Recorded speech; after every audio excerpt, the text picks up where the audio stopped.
All right, we're recording. Coach Williams, thank you for joining the Zoom. Yes, sir. How you doing?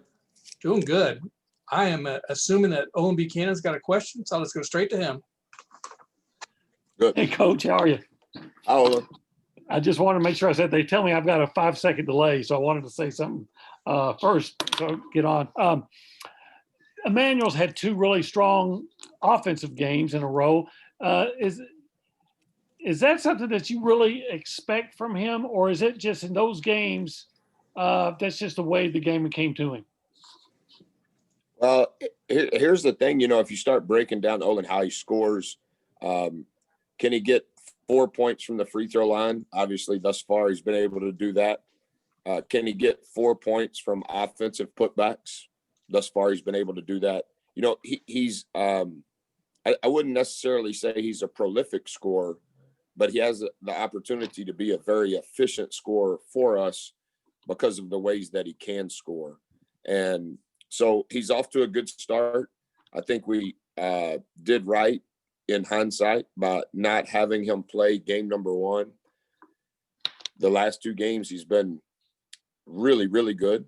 And we just need him to keep taking those sorts of steps, not just offensively. He's so important to what we're trying to do on both ends of the floor. And I think that his presence has to be on the glass on both ends. We need him to be our leading offensive rebounder and our leading defensive rebounder. If he is, and we have some guys that are in competition for him in each of those 2 categories, whether that's Save or Marf or Aku, then that'll give us our best chance. I wonder if you guys, if your thought is that you have a player or 2 that's going to be, quote, a go-to type of guy, or if this is a kind of team that is so balanced that maybe you don't know who's going to be the 20-point guy every night. Not yet. I don't know, being respectful, Olin, I don't know if we have a guy that can get 20 a night. What we got to get to, whether it's 1A or 1B or it's dispersed evenly, so to say, what we have to get to is the consistency from all of those guys that would be in that group, whatever that group ends up being. And we're not at that point.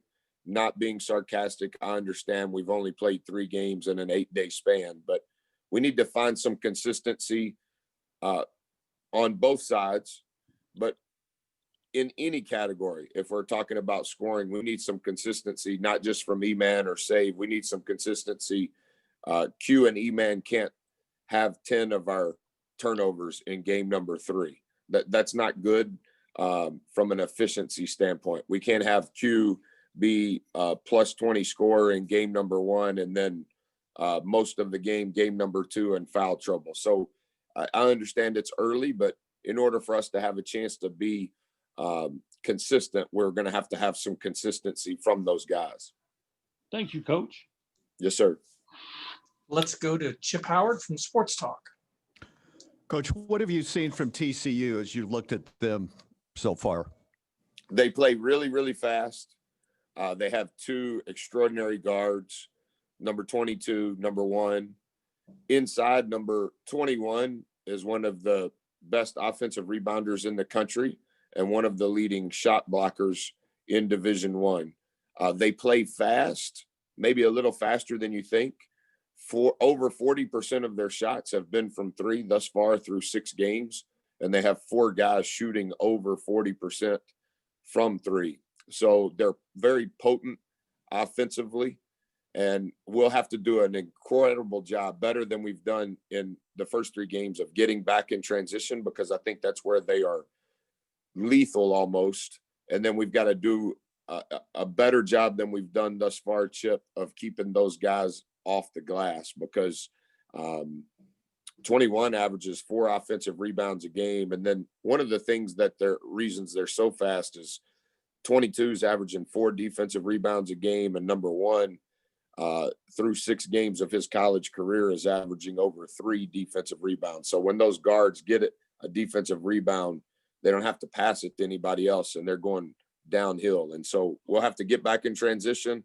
Our ball pressure will have to be really good.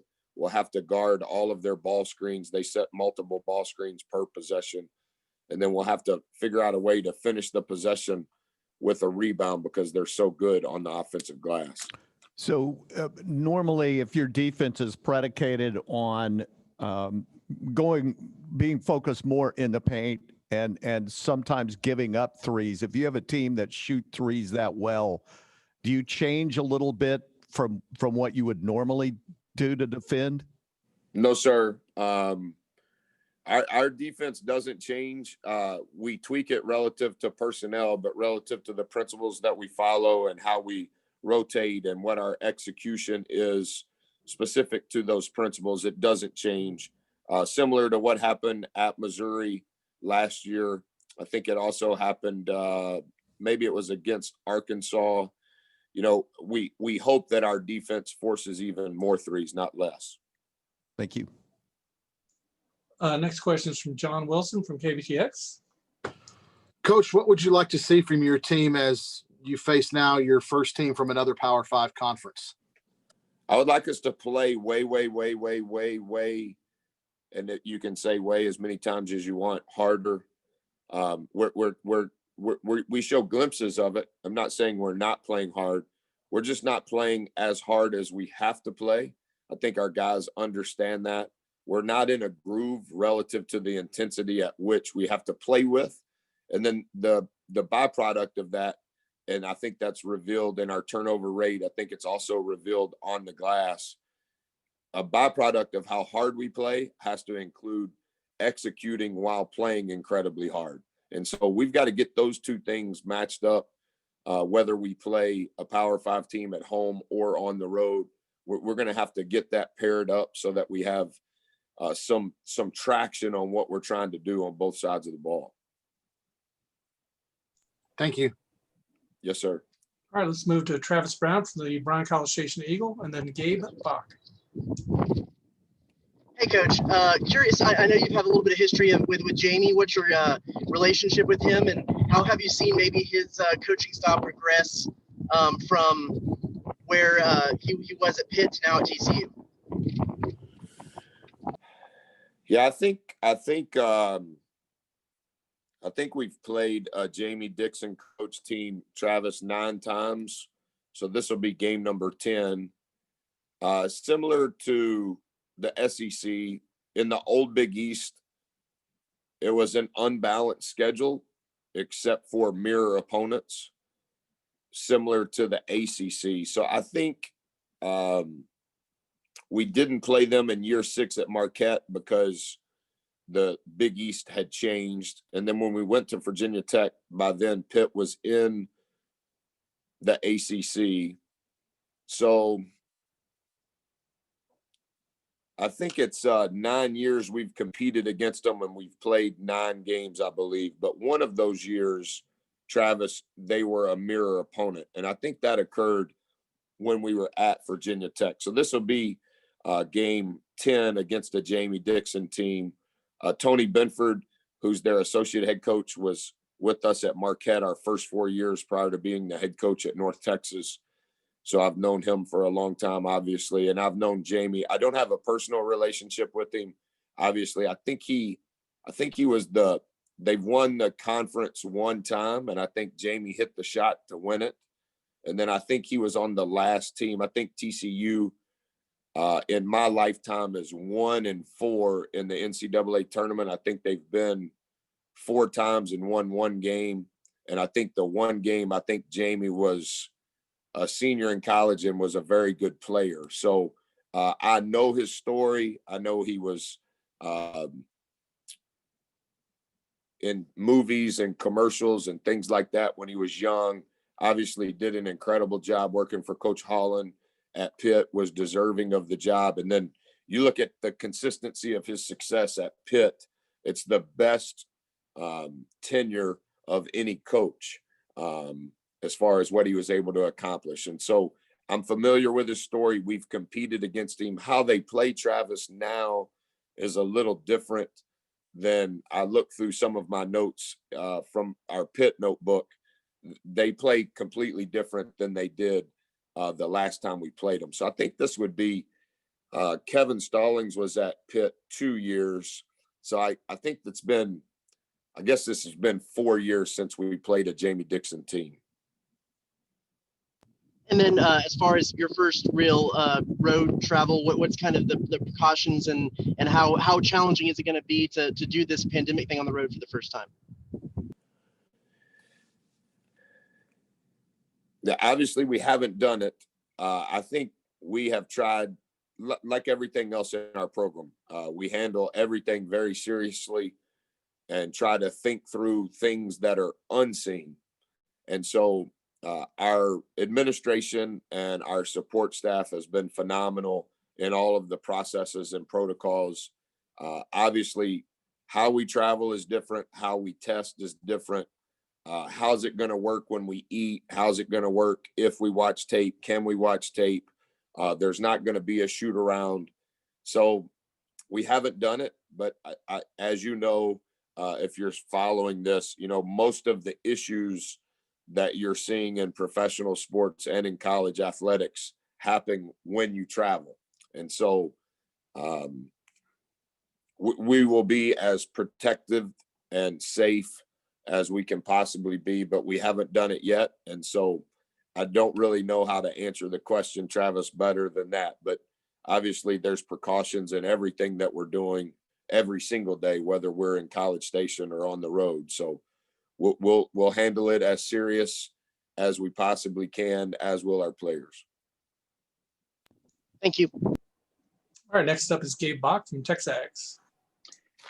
Hey, Buzz, maybe it's just wild plays that have caught my eye, but it seems like your bigs, you know, E-Man, and then we've seen some from Aku, some flashes, maybe Marfo, a play or two, have really done a good job of passing in there. Have you been pleased with your bigs and the way they're passing and sharing the basketball? Yeah, you know, sometimes when big guys pass it, they're trying to be the example for the guards to pass it to them.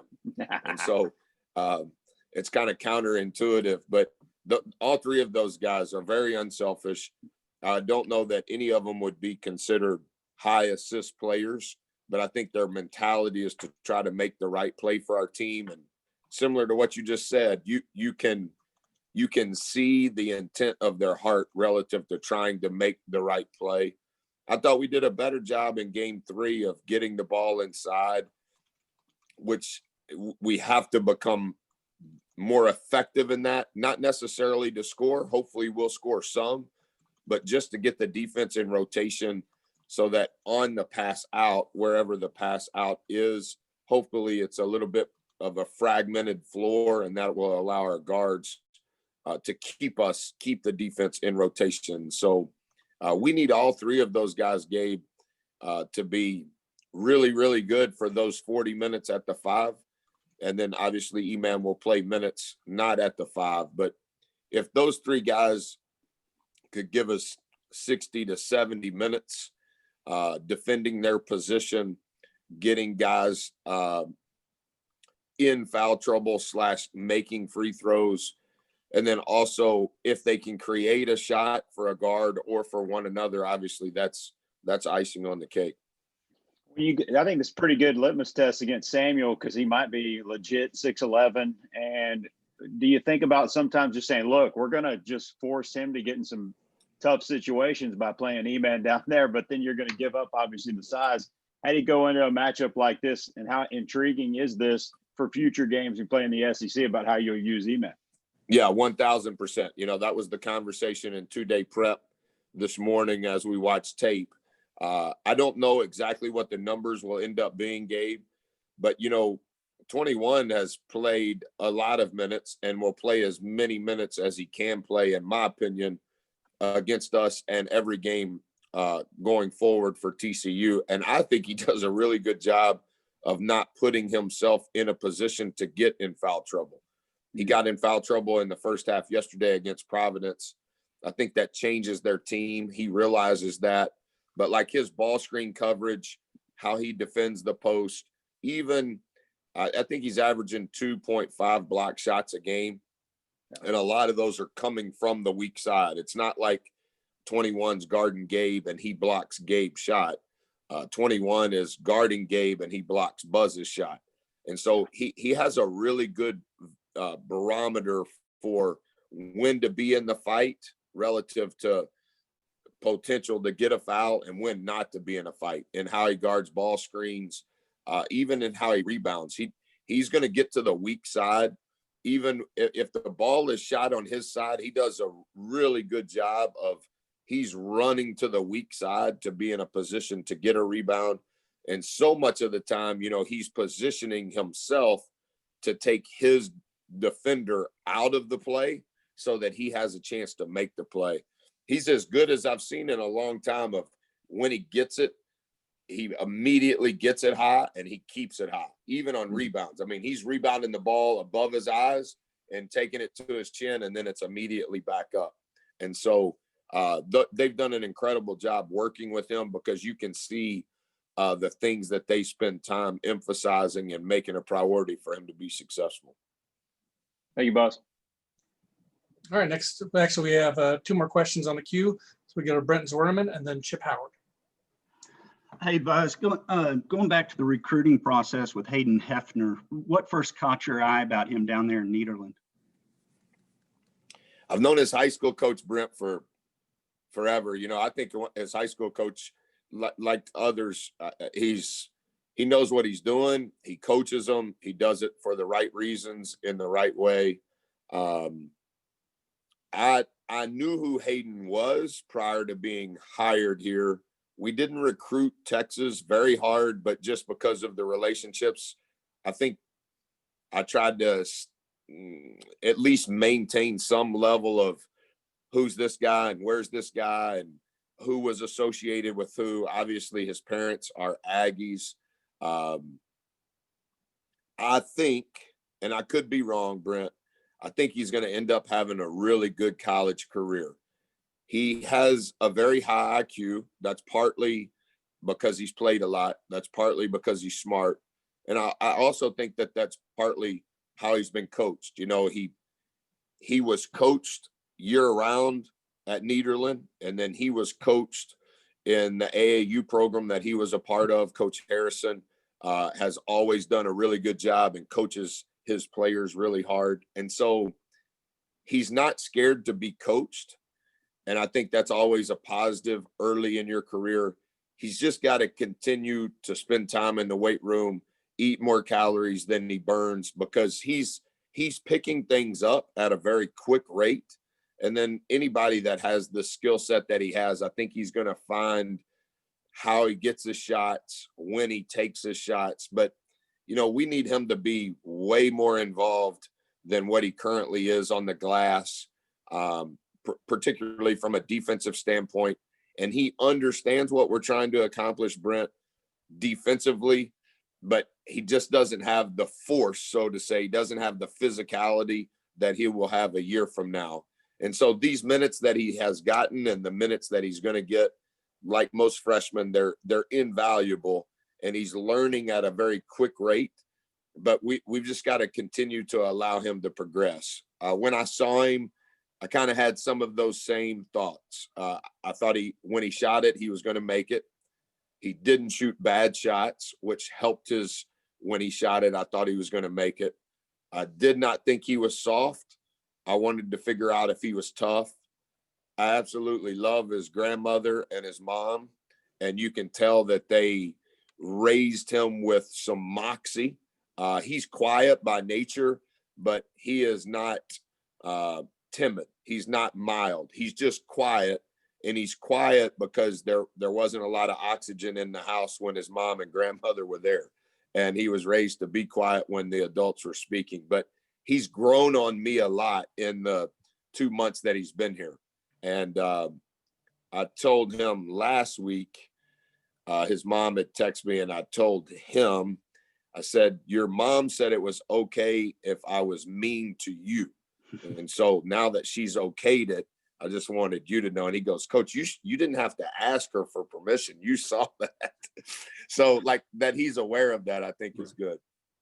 Thank you, Buzz. Happy Thanksgiving. Yes, sir. Happy Thanksgiving, pal. We need to live like that, right? That's right.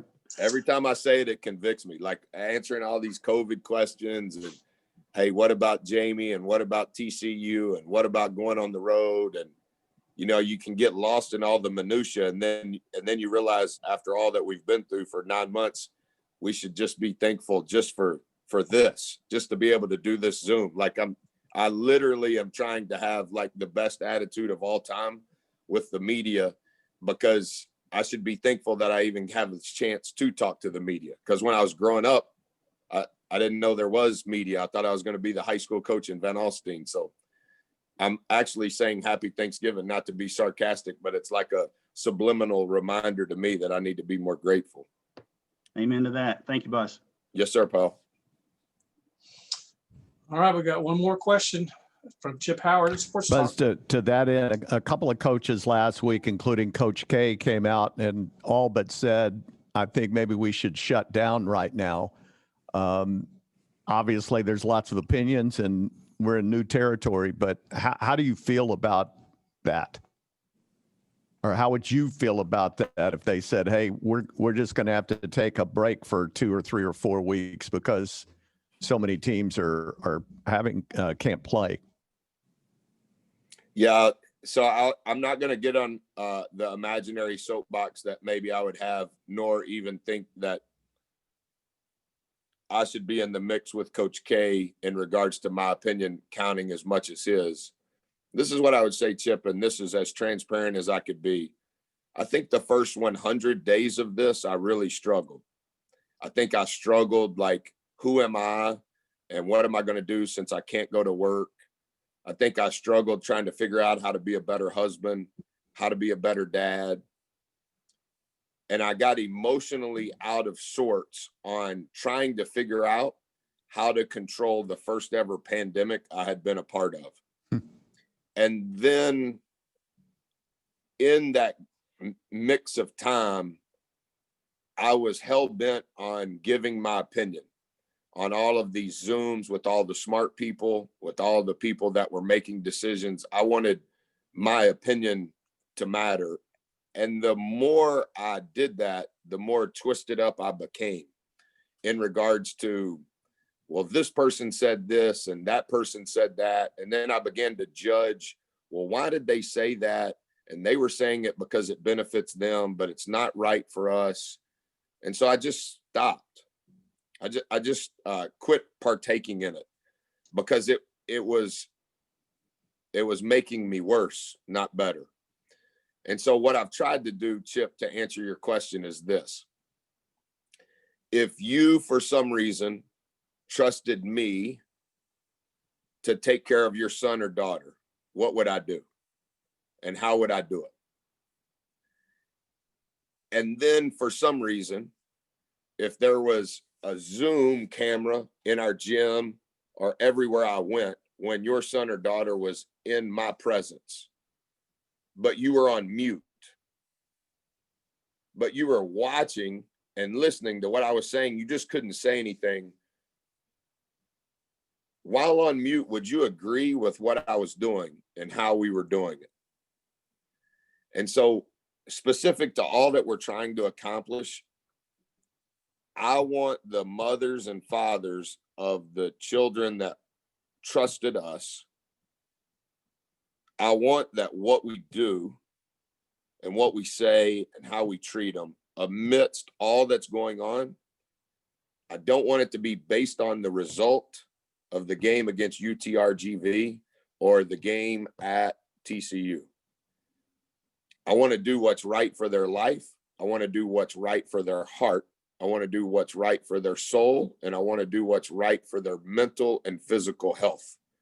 And I think one of the things that I've learned as all of this is unfolding, one thing that doesn't get mentioned because everybody's wanting to watch these games on TV is we don't walk in their shoes. I don't think anybody grew up thinking that they were going to play college basketball during a pandemic, and the emotional and mental fatigue and exhaustion and trauma, even though that may not be the appropriate word, it's much more real than you imagine. And so this is what I'm for. I'm not going to make a decision based on a game. I want to make a decision based on what is best for their life, what is best for their heart, what is best for their soul. And I want history to judge how I handled this amidst COVID and amidst social injustice. I want history to judge my heart that I did right by their hearts, and that their parents look at what we tried to do and how we did it and said, man, thanks for taking care of my boy. And so this is all fragile, and it's much more fragile than what you guys will write, much more fragile than what you guys will tweet, and much more fragile than the exposure, because this is impacting every walk of life, including yours. That's why we're having a Zoom and you guys are at your house. It's impacting all of us. And so I want to keep my emotion pure, and I want my emotion to be, I need to do right by our staff and their wives and their children. I need to do right by my wife and my children. And I need to do right by the parents represented by their children that I see every day.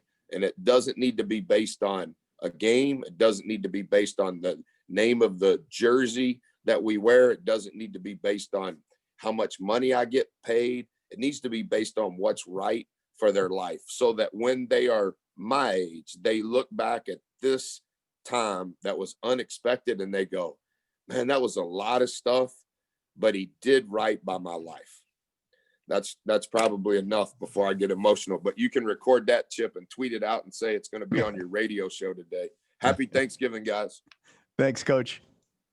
Thanks, Coach. Thanks, Buzz. All right. All right, I think we're going to move straight into some players. All right, we got JJ Chandler. All right, let me pin that one.